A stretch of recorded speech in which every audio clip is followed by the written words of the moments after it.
Buenas noches, amigos de Efecto Mundial.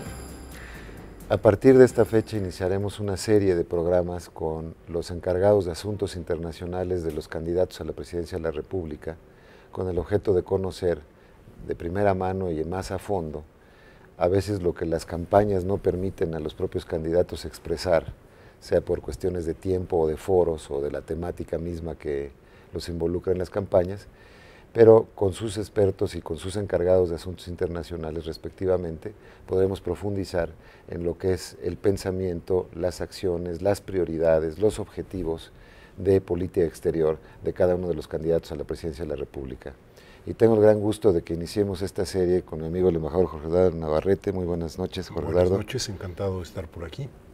El embajador Navarrete, de una larguísima trayectoria en la diplomacia mexicana, muy brillante, por cierto, embajador en China, embajador en el Reino Unido, embajador ante las Naciones Unidas, ha sido designado por el candidato Andrés Manuel López Obrador como su selección para ser su canciller en el caso de ganar la presidencia de la República, y pues es todo un experto en la materia. Así es que con él conversaremos esta noche de la política exterior de Andrés Manuel López Obrador. Muy bien, Jorge Eduardo, pues quizá para ordenar la vastedad que puede ser la política exterior de un gobierno, y más como el mexicano, un país tan importante en el escenario internacional, me gustaría que viéramos tres grandes capítulos, si te parece. Uno serían las prioridades de política exterior del candidato López Obrador, sus objetivos y metas en el mundo. Ese sería el segundo. Ese sería el segundo. Y un tercero, ya las estrategias, es decir, cómo se lograría alcanzar esos objetivos. Creo que es una ¿Te parece correcto? Buen ordenamiento. Bueno, entonces, si pudiéramos empezar entonces con el tema de las prioridades, ¿qué inquieta más? ¿Cuáles son los temas que más pulsan, digamos, dentro de la candidatura de López Obrador? Sí. Antes de señalar puntualmente algunas prioridades, quisiera referirme, Enrique, a dos criterios generales que son un poco como guías rectoras del esfuerzo de política exterior y de acción internacional de lo que sería un gobierno progresista encabezado por Andrés Manuel López Obrador. El primero tiene que ver con la necesaria, estricta congruencia entre política exterior y acción internacional en un platillo de la balanza, y el proyecto de nación, el proyecto de desarrollo nacional, el proyecto interno, como podría decírsele, en el otro lado. Y esto de los dos platillos de la balanza es una imagen cada vez más inexacta, porque como bien se sabe, están en un flujo constante uno con otro y se interinfluyen en todo momento. Esta noción de que todo es política y una es interna y otra es externa, ¿no? Finalmente son y vertientes. Que muchas manifestaciones de la política interna tiene repercusiones y consecuencias internacionales, y por otro lado hay también lo externo influye sobre las decisiones que puedan tomarse en casa. Correcto. No hace mucho oí a el actual embajador mexicano en Washington, Arturo Sarucán, usar el término interméstico para adaptándolo del inglés, y para señalar cuestiones de política interna, que en inglés se diría domestic, con cuestiones internacionales.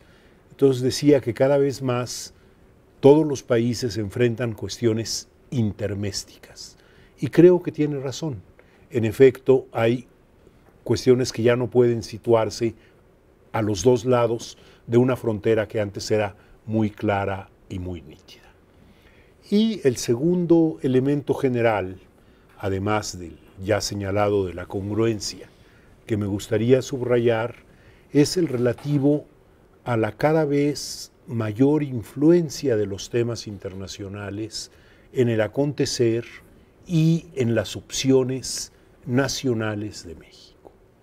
Se sabe que somos uno de los países que más participan en la vida internacional, en lo económico, en lo social, en lo político, y que en consecuencia somos uno de los países más vinculados a lo que todo el mundo llama el fenómeno de la globalización, uno de los países más globalizados.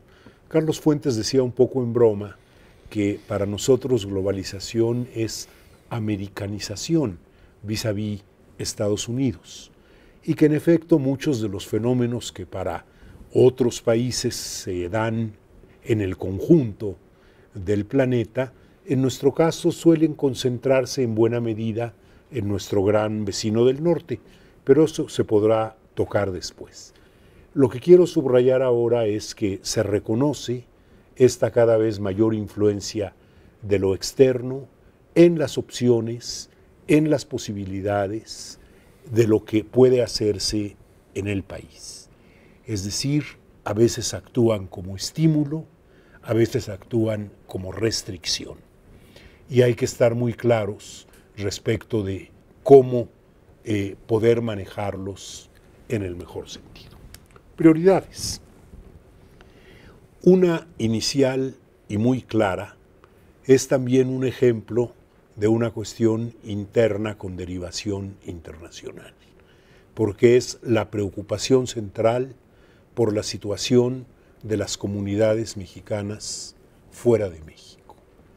La preocupación por los emigrados mexicanos que han salido en proporción importante, superior al 10% de la población general del país, que sabemos que se concentran fundamentalmente en Estados Unidos, el país vecino del norte, pero que plantean una serie de desafíos y una serie de exigencias a cualquier gobierno mexicano que un gobierno progresista no puede ignorar de ninguna manera. Fundamentalmente es una agenda que ha querido verse en términos de protección, pero que nosotros la vemos más ampliamente en términos de una atención integral a esas comunidades. Y hay que distinguir dos tiempos, con problemáticas distintas cada uno. El tiempo propiamente del fenómeno migratorio en sí, donde hay problemas muy severos de las condiciones en que se da la migración. Al cruce, literalmente. Sí, sobre todo la migración irregular, donde hay riesgo de vida que desafortunadamente se materializa en muertes con mayor frecuencia que la que cualquier persona podría, nadie va a querer que haya ninguna frecuencia, pero con una frecuencia aterradora. Y por otro lado, el fenómeno ya de los emigrados, que están ya establecidos por periodos más o menos largos en el exterior y que reclaman este contacto, este vínculo, esta atención integral desde el punto de vista de los mexicanos.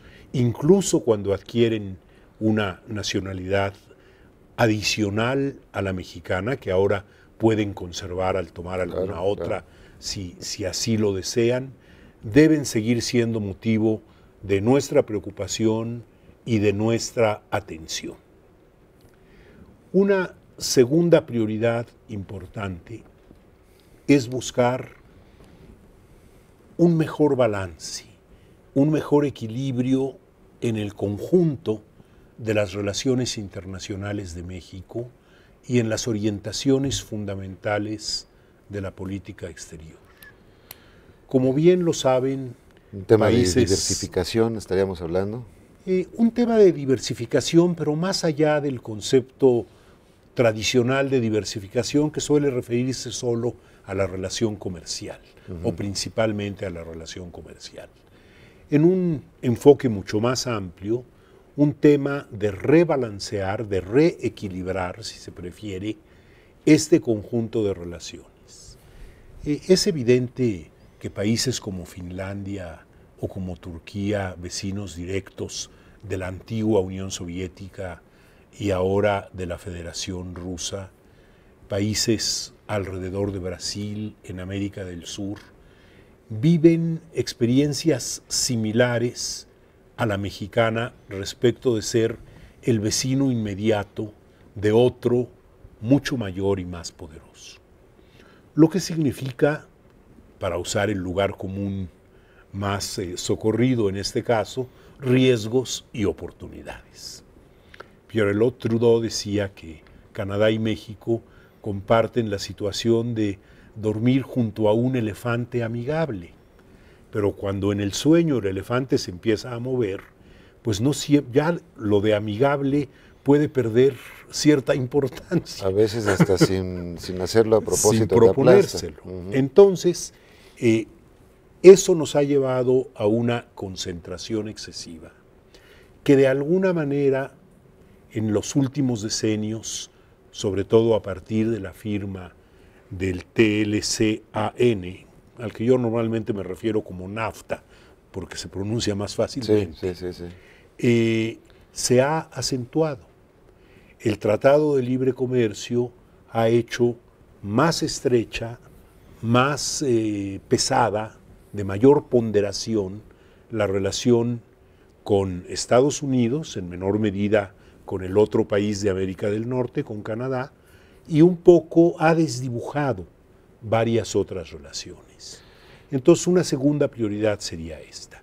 Y una tercera. Entonces, interrumpirte en este momento, que hacemos un breve corte y regresamos con la tercera prioridad de la candidatura de Andrés Manuel López Obrador. Regresamos. La fracción 10ª del artículo 89 de la Constitución Política de los Estados Unidos Mexicanos establece los principios normativos con los que el Poder Ejecutivo Federal deberá de conducir la política exterior de México. Dichos principios son la no intervención, la autodeterminación de los pueblos, la solución pacífica de controversias, la igualdad jurídica de los estados, la cooperación internacional para el desarrollo, el respeto, la protección y promoción de los derechos humanos, la lucha por la paz y la seguridad internacionales y la proscripción de la amenaza o el uso de la fuerza en las relaciones internacionales.